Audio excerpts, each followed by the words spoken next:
Thank you, Senator Jinggoy. Senator Chis, you want to have your opening statement? Thank you. Salamat. Again, I would like to thank Attorney Paquito Ochoa Jr. for coming over, sir. Sorry for the inconvenience on your part, but I really have to invite you to shed light, and thank you for coming over. Mr. Chair, if I may, Yes, will this be the last hearing? yun nga, I was inclined to make this the last. But James Kumar is absent. Yes, but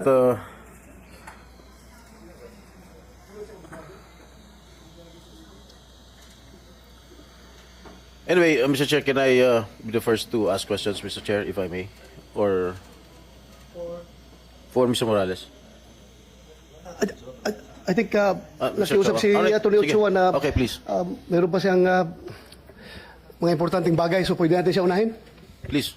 Thank you, thank you. Anybody from you can butt in anytime. I just would like to ask the first question to Secretary Ochoa.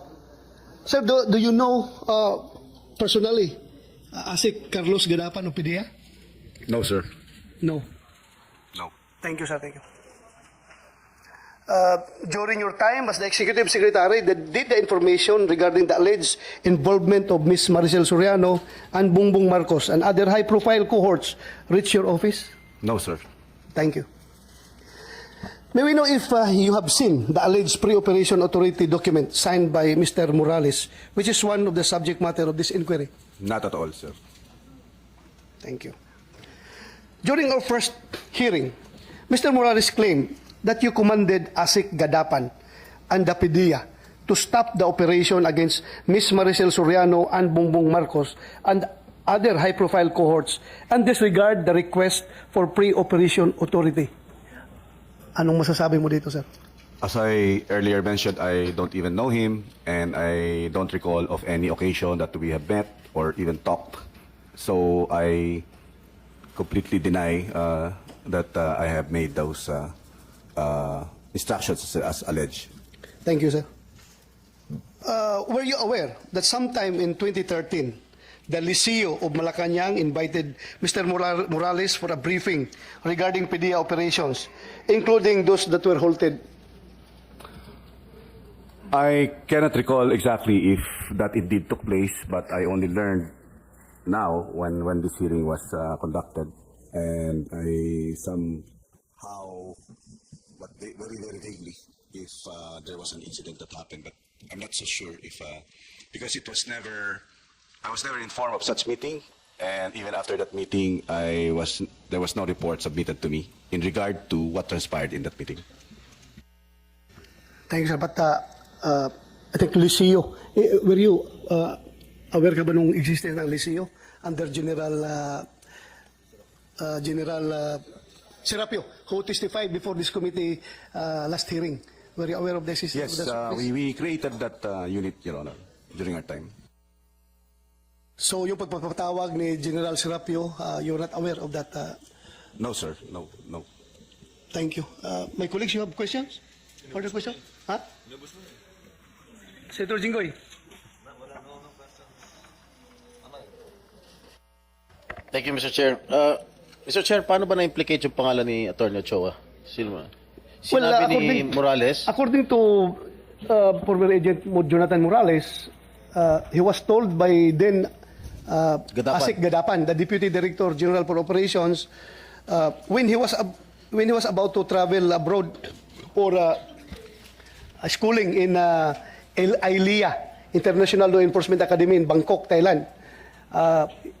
He was told by Gadapan that the one who instructed for the halting of this operation was then Executive Secretary Atty. Paquito Ochoa.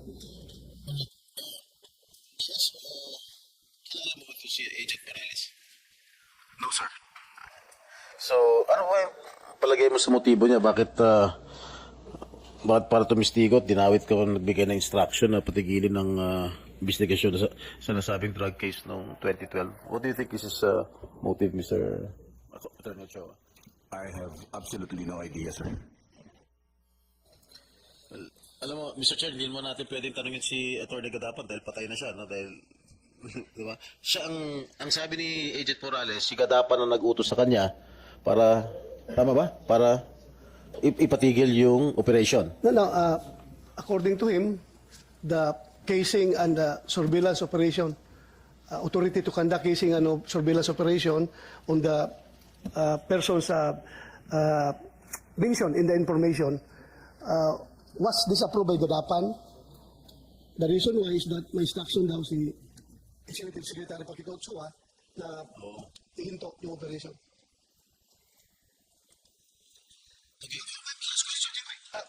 Pero lang ko nakalimutan na Atty. Ochoa. About kakalat sa social media about most law firm. Pero sinasabi na yung most law firm daw is ang M stands for Marcos, O is for Ochoa, and S and T, I don't know. Serapio and Tan. Serapio and Tan.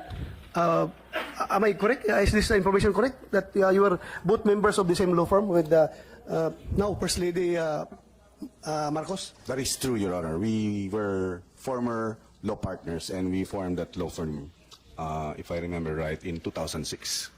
But when I got appointed as Executive Secretary, I have to withdraw from that law firm in 2010. Yeah, because there were insinuations. Ito naman ay insinuations lang na kaya daw nagkaroon ka ng interest na ipahinto yung operations because, again, you were influenced by your partner in the law firm. Those are insinuations lang. So we want to hear from you about this. Yun lang, kinukonfirm ko lang sa'yo. Oh, that is not true, Your Honor. Thank you for that answer. Salamat, sir. Senator Jinggoy, you may No further continue. questions, Mr. Chair. Your Honor, just on that point, you left the firm because you were appointed ES? That is correct, Your Honor. By whom? By President Benigno Simeon Aquino III, Your Honor. Who was your immediate superior and, of course, superior?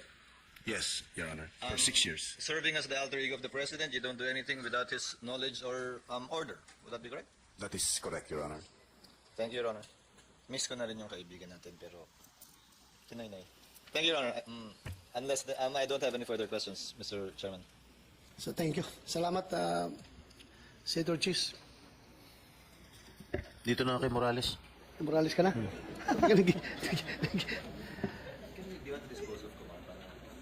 Ay, wala dito si Kumar.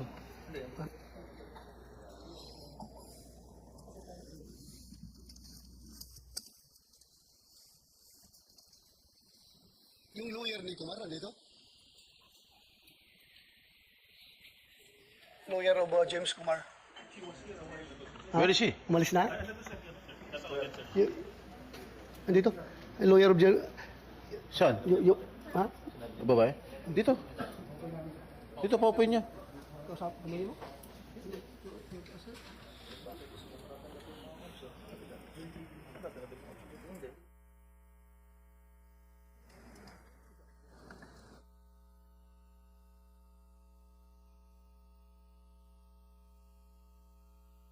We can ask the lawyer of Mr. Kumar. 1 minute suspension, Senator Ticoy.